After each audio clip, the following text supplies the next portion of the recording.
at number 10, we have save more money. People really feel that pinch in January as you suddenly realize how much money you spent in December, and best case scenario you feel a touch guilty, and worst case scenario you feel totally broke. Time to save, and save some more. I mean, it's January, right? So nobody has any fun and you'll probably just be fine hermiting away and saving money. But oh, January sales. Half off. Crap. In at number 9, we have stop buying things that we don't need / random junk. Okay, so maybe saving money is a great goal, but you need to take small steps to get there, like trying not to buy things that you absolutely do not need. For example, you could save money by not buying a coffee every day, or not splurge spending in the sales on stuff that you don't really want. For example, that top, or those shoes, or that crazy blue lipstick, or the expansion pack, or that game, because I mean, you have similar stuff, but the problem is that we love splurging on things that we don't need for that instant kick. Next up at number 8, we have stop dating ridiculous people. Am I right? End of year means a fresh start for sure. All of those ridiculous people we dated in 2016 are behind us. Not literally, they gave up that right. Really, we ought to be looking for more sensible people to go out with. So no more weirdos with excellent beards or trophy girlfriends. 2017 is for finding love for reals. In at number 7, we have be tidier. Feel like 2016 was just a little bit cluttered? Me too. 2017 is gonna be my time for zen and minimalism and incense burning. I will live in a glorious lavender utopia. That is, until I get home late, can't be bothered to do the washing up, abandon my clothes in a pile on the floor, and then just rush out to work the next day in like some kind of Raggedy Ann mess. It's easy to be tidy for 1 week tops, then life kind of gets in the way. In at number 6, we have read more books. With the glory that is the internet offering gems like YouTube, Netflix, and BuzzFeed, it can be easy to forget that books exist. And that they're absolutely great. I remember the first few books that I fell in love with. A book called Jenny about a cat, Peter Pan, the Harry Potter series. Honestly, books do it better, but I can no longer find the time to read as many as I like. And every year, like many other people around me, I promise myself that I will make the time to read more. I'll let you know how that one goes. In at number 5, the age-old quest, we have eat healthier. December is a brutal month of indulgence. Mold everything, accompanied by chocolates, biscuits, cheeses, and sugary treats. And that's before you have even had your first bite of Christmas dinner. Not to mention the peppermint hot chocolates, the endless glasses of wine and cups of eggnog. I don't know about you, but I feel plumper than a Christmas pud come January 1st, and making rash statements such as, I'm never eating chocolate ever again, or I'm never eating junk food ever again, just come flying out my mouth and I don't know what I'm saying. This lasts until approximately 8 PM on January 1st when I need food but have nothing in the house and have to order a pizza. Nice try. In at number 4, we have go to the gym. Usually included in the sudden post-festive bulge health kick, people make unrealistic workout goals that obviously are not very attainable. For example, they say that they'll go to the gym every single day for an hour at a time. Some people might even make it to the gym a few times a week, and hurrah, but spare a thought for those who will make the promises to themselves in vain. I guess making small steps is key here. In at number 3, we have drink less alcohol. This is an absolute classic New Year's Day promise. This is almost definitely because you've been out on the piss the night before and have had one too many jars of the devil's drink and today are just feeling like death. The only way to make yourself feel better is to order a pizza. Except for the fact that you've sworn off junk food, so you better swear off alcohol too. Why not? Make it all go. New year, new me. You can totally never drink again. Dry January, here we come. Except, didn't you have that drinks thing with Mark on the 10th? Well, that doesn't really count. Except it does. In at number 2, we have learn a new skill. Personally, I'm actually pretty good with sticking to the things I say I'm going to do, but this one does always get me. 2016 was going to be the year that I learned French. Instead, it was the year that I sassed about having way too many glasses of wine. I think that 2015 was going to be the year that I learned to knit. but I still can't. People sometimes feel like they could enrich their lives somehow by learning a new skill and putting it into practice, until they realize learning a new skill can actually take months of dedication, hours upon hours of your time, and actually end up being pretty costly. It is worth pushing yourself though, so try. Here we are in at number 1, the promise we all make to ourselves come New Year's Day and then absolutely fail on. We have be more proactive. So, I'll get up an hour early, go to the gym or read my book, then when I come back from work or school, I'll write a chapter of that book I've been meaning to write for 3 years, or I'll start that gaming channel. Then I'll prepare my lunches for the rest of the week, and then I guess I'll get an early night. AKA, I'm going to sleep through my first 2 alarms, drag my sorry ass out of bed, buy lunch from the corner store because I forgot to make it, get home, get in my PJs, slap an episode of something on Netflix, followed by another episode of something on Netflix. Damn it. We make them, we break them. Honestly, I actually don't really believe in making New Year's resolutions. I much prefer to set myself goals because that implies less that I want to change things. Instead, I just want to build on who I am. So guys, instead of resolutions, just make realistic goals, little ones at first, rather than too much too soon, and see how far you get. Starting us off with number 10 is Nian Part 1. Once upon a time, there was a monster called Nian that used to terrorize the people of ancient China. And on Google, it was like Nian.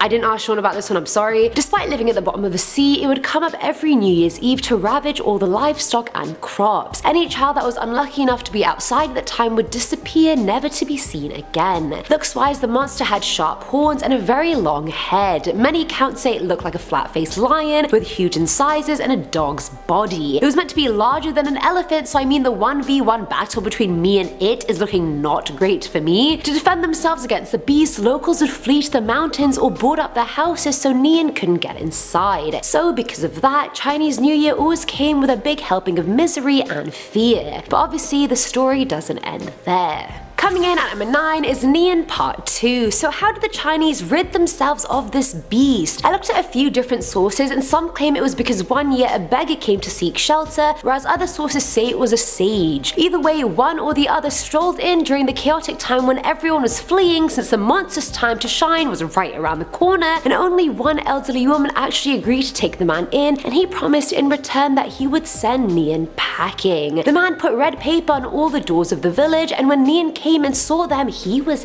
angry. At that moment, the firecrackers started going off and it was scared shitless and ran away. It turns out Nian's weaknesses were loud noises, fire, and the color red. When the villagers came back to see their home still standing, they celebrated New Year's at home, and that's where the tradition of wearing red, firecrackers, and putting up red decorations came from. And Nian was never seen again. Bye bye. At number 8 we have spring couplets. So the origin of spring couplets can be traced back more than 1,000 years ago. Legend has it there was a massive peach tree that covered more than 1,500 kilometers on a mountain located in the ghost world. Northeast of the tree was the entrance to the ghost world that was guarded by 2 guards, Shuntu and Yulei. I hope I said those right, I'm sorry if I didn't. Now the 2 would catch evil ghosts who were out to harm people and feed them to tigers for food. We stan. They had such a reputation that every single ghost was afraid of them, and it was then believed that if you hang a piece of peach wood with their names inscripted on it, it would keep evil away from your house. From the year 960 to 1279, the people living through the Song dynasty just started writing antithetical lines on the peach wood instead of their names, and then later the peach wood was replaced with red paper, and there you have it. Filling our number 7 slot is spring festive wine. So there are a few drinks that are specific to Chinese New Year, and one of them is Tu Su Jiu wine. Long ago there was a plague going through village after village, killing thousands in its path. One man decided enough was enough and mixed a bunch of leaves, herbs, and grains into bags. He then distributed them to all his neighbors, telling them to soak the bags in water and to then drink it on New Year's Day. This magical drink saved their lives from the plague, and so it was named Tu Su Jiu wine after the Tu Su style home of the man. Now at number 6 is the stove god, and after reading about this god, he kind of gave me a lot of Santa Claus vibes personally. So the Chinese believe the stove god is in charge of people's livelihoods and their meals, and he's also one of the gods that interact the most with humans. Now on the little new year before the official Chinese New Year, the stove god goes back to the heavens and tells the Jade Emperor how each family behaved that year, and depending on that, he would then go back to earth and either punish or bless these families. It was for that reason families started making malt candy gourds and leaving them out on that night for the stove god. That way it'll sweeten his mouth so he can only praise the family when he goes up to the heavens, and it sticks his teeth together so he can't talk shit. I like this one, I'm not gonna lie. Coming in at number 5 is the Rat Race Part 1. So if you haven't seen Part 2 of Most Dangerous Zodiac Signs, the Chinese calendar is split into 12-year cycles, and each year is represented by an animal, and that animal is then technically your Chinese zodiac if you were born in that year. Like 2020, for example, is the year of the rat. I am the year of the ox, in case anybody cares. But how were all the animals even decided? There have been so many different versions of the origin myth, but here's the gist. That Jade Emperor, who was the ruler of heaven, organized a celestial tournament, and whichever 12 animals reached him first would be the 12 chosen representatives. Now in one version the ox is winning, and all it had to do was cross a river at the end and win. Being a kind-hearted animal, it let the struggling rat stand on its head so it could cross as well. But as soon as they got onto land, the rat jumped off the ox's head and won, hence it became the first animal in the zodiac cycle and always symbolizes the start of a new cycle. But hello, this rat, that's like the peak of snakery if you ask me.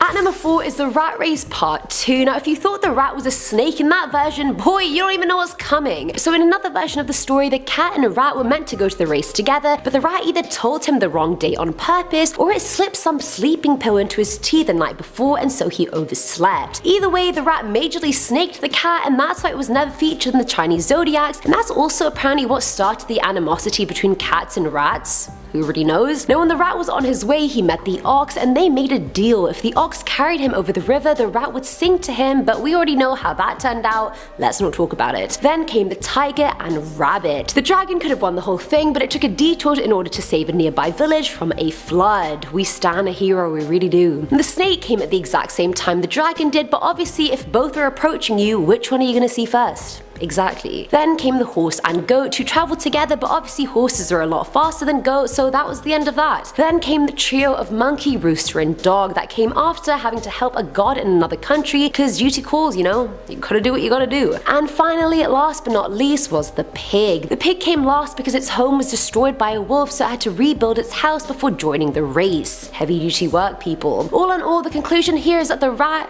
is a bloody snake. Filling our number 3 slot are the dumpling ears. Now depending on what kind of dumplings you're eating, some say they're shaped like gold or silver ingots, whereas others say they look like ears. The latter originates from a myth to do with the goddess Nuwa. And I know I feel like I got the intonation wrong, I'm sorry, but I tried. And it said she created human beings out of clay, but then found a fatal flaw in her design. During the winter, the ears would freeze and crack off, which is, I mean, not ideal for us humans. So to fix that, she sewed the ears into place and put the ending thread in the humans' mouths. To show thanks to the goddess, people started molding dough into the shape of ears and stuffing it with meat and veggies rather than thread. Obviously. Now at number 2 are the red envelopes. So during the new year, a lot of elderly or married couples give red envelopes to kids or unmarried youngins. But these red envelopes originated from the demon Sui, who used to terrorize kids as they slept. It said it would pat the heads of sleeping children thrice, but they would be too paralyzed with fear to actually scream. And when they woke up, they'd have a terrible fever, and even if they didn't die from the fever and actually recovered, the kids would all become mentally unstable. All in all, it's not looking good for us kids. One night, a couple decided to give their child some coins to play with to keep him up so Sui wouldn't hurt him. The parents told the kid to wrap the coins in red paper, then unwrap them and just keep doing it so he wouldn't fall asleep. When he finally did fall asleep, the parents put the envelope with the coins inside under his pillow. And when Sui came, and he did come, he failed to touch his head because the coins emitted such a strong light that it scared him away. So it became a tradition every year after that parents and older people would give the kids red envelopes for protection. And finally, at number 1 is the swan. Now, if you don't know, and you may not know because I definitely didn't, the Lantern Festival takes place 15 days after the Spring Festival, and it signifies the end of all the Chinese New Year celebrations. Sad, I know, but all good things must come to an end. And from the name, you probably guessed that everyone lights lanterns and lets them go, and it's just straight up gorgeous and it's a great time. I don't know, I sounded salty when I said that. Legend has it a swan from the heavens was killed by a hunter when it came down to visit the human world. The Jade Emperor was so hurt by this loss that to avenge the swan's death, he planned on sending his knights to Earth to burn the whole planet down. When the lesser gods heard this plan, they were like, bro, no, that's a bit too much. So they went to Earth to warn humans of what was to come. So on the night everything was supposed to go down, humans lit firecrackers and hung lanterns, so from heaven it looked like the Earth was on fire. That successfully tricked the Jade Emperor and we were all saved from his wrath. I actually love that story, like for some reason it really warmed my heart. Love it. Starting off this countdown, we have the prophecies. A biblical preacher believes that the end of the world is near, as almost all the prophecies laid out in the book of Revelation have been fulfilled, meaning the apocalypse is going to happen soon. Basically, in the book of Revelation, the 7 seals are the apocalyptic visions seen by John of Patmos. And apparently we have one more prophecy to fulfill before we reach the 7th seal, which marks the end of the world. Here are some of the seals that we have fulfilled. The 6th seal talks about an earthquake, followed by the sun turning black and the moon turning blood red, and mountains and islands disappearing underwater. Well, he believes that this happened with the Lisbon earthquake in November of 1755. A very disastrous earthquake caused a tsunami that covered cities. Then 25 years later in New England, the sun was completely blacked out by noon. They called it New England's Dark Day. That's not all. Over the years, we have had a number of blood moons where the moon appears red. So that right there fulfills all of the points in the 6th seal, meaning we are now on to the 7th seal, the final one. In our 9th spot today, we have the underwater cities. Within the next couple of years, a number of big cities and places are predicted to be underwater, like New York, Key West, Florida, Fiji, Bangladesh, Miami, Florida, Bangkok, and New Orleans. Environmentalist Jeff Goodall had this to say about Miami. There's virtually no scenario under which you can imagine Miami existing at the end of the century. Conditions are getting so bad in Miami that the city may have to soon raise its structures to stay above water. In fact, it's believed the sea level could rise anywhere from 10 to 30 feet by the end of the century. For Key West, Florida, it's said by 2060 over 60% of the livable land there will have been flooded. In 2100, 95% of livable land will be flooded, and in 2100, 95% of livable land there will be flooded. And then we have Bangkok. Bangkok is sinking at a rate of more than 1 to 2 centimeters a year. Currently is only 0.5 to 2 meters above the water. Much of Bangkok is already lower than the sea level, so it's believed that it could be fully below sea level by 2030. These are all terrifying statistics, and most of it is due to climate change and the sea levels rising. In our 8th spot today, we have outer space. It's crazy to think about how small Earth is in comparison to the entire universe. At any second, some massive asteroid could come hurtling down towards the Earth and kill us all. Well, guess what? NASA has said that over the next couple of years there are going to be more close calls. As in, big asteroids will be flying closer and closer to Earth. All we need is for a rogue one to come directly our way and we're toast. Moving on, at number 7 we have Nostradamus. If you're a long-time subscriber of this channel, then you should know who Nostradamus is by now. For those of you who don't know, well then you gotta subscribe to our channel and binge watch all our old videos. Just kidding, but Nostradamus was a famous seer and prophet. He wrote a book which included all of his future predictions, and a number of them have come true already, which is freaky. Now according to Nostradamus, we are currently headed towards the end of the world. First off, he predicted that a worldwide famine will occur. He said, and I quote, "After great trouble for humanity, a greater one is prepared. The great mover renews the ages, rain, blood, milk, famine, steel, and plague. Is the heavens fire seen a long spark running?" Well, we are already seeing great trouble for humanity with the pandemic, so that part has already come true. And the pandemic has already forced millions of people to rely on food banks. But it's about to get much worse. Then he also predicted more natural disasters, and then finally it will all end with a zombie apocalypse. Isn't that just peachy? In our 6th spot today we have the futurists. A bunch of futurists believe that 2021 is the end of times, but they never told us how it's going to happen. They just predicted it and then left it as that. But here's the thing. Several months ago, people discovered that in the Ethiopian calendar, 2020 is actually 2012. And remember that huge scare we all had back in 2012 when everyone thought that the world was ending? Now clearly that didn't happen, but if they're right, and the world is going to end in 2012, well, this year is 2012, which means we're all dead by 2021. Isn't that great?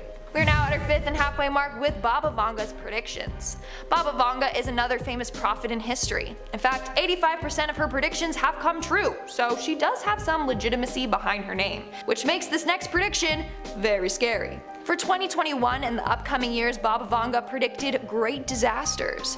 She said, and I quote, "The world will suffer from a lot of cataclysms and great disasters. The consciousness of people will change. Difficult times will come. People will be divided by their faith. We are witnessing devastating events that will change the fate and destiny of humanity." Great. Now she didn't say what exactly these devastating events are, but we should buckle our seatbelts. Because she also said that 2021 will be filled with great suffering and disasters. Coming in at number 4 today, we have the natural disasters. Climate change is a very serious issue. We're at the point of no return. And according to scientists, this means that we will be faced with more powerful, extreme, and deadly natural disasters. For example, we got wildfires. According to environmentalists, we are going to experience warmer and drier conditions and increased droughts, which wildfires thrive in. But we have more to worry about than just forest fires.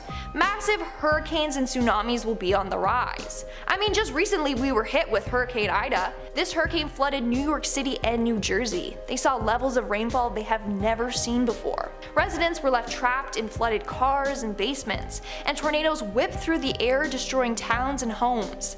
And like I said, it's only getting worse. Moving on to number 3, we have the apocalypse. According to a number of different ancient Indian texts, they believe that time is comprised of 4 great seasons or yugas. The final one is called Kali Yuga. Some believe that this yuga is still thousands of years away, so we don't gotta worry, but others believe we're currently in this yuga, so we do gotta worry. Here's the thing. This is the final yuga. It's said to be filled with disaster and conflict and sin. It's also supposed to mark the end of the world. Towards the end of the Yuga, there will be a third world war where millions of people worldwide will lose their lives. This will mark the apocalypse. The only good news is that the Kalki Avatar will come to save the world and end the suffering and bring upon a new universe / a golden age. Coming in at number 2, we have Disease X. This is an unknown disease that scientists believe and anticipate could wipe out all of mankind. They don't know what this disease is, but after analyzing the current state of our world, they are convinced it will happen in the near future. We are setting up the Earth to be a perfect environment for a new outbreak to occur. World Health Organization Committee Science Advisor John Arne Roentgen says that the next big outbreak will be something that we haven't seen before. The World Health Organization then goes on to say that it's only a matter of time before a new, extremely deadly disease wipes out the population. There are so many different strains of bacteria and viruses, they could easily just mutate and form a new, even deadlier disease. And in our number 1 spot today, we have the unbelievable weather pattern. Just last month, for the first time ever, rain fell on the summit of Greenland instead of snow. This is scary evidence that Greenland is warming at an alarming rate. Scientist Ted Scambo said, and I quote, "What is going on is not simply a warm decade or two in a wandering climate pattern. This is unprecedented." Continuing on, he said, and I quote, "We are crossing thresholds not seen in millennia, and frankly, this is not going to change until we adjust what we're doing to the air." A major UN climate report discovered that the burning of fossil fuels is what is leading to Greenland melting. In fact, Earth has lost 28 trillion tons of ice since the mid-1990s. That's a huge amount of ice in a small period of time. If the ice sheets keep going on this path and keep melting, the Earth could be destroyed before we know it.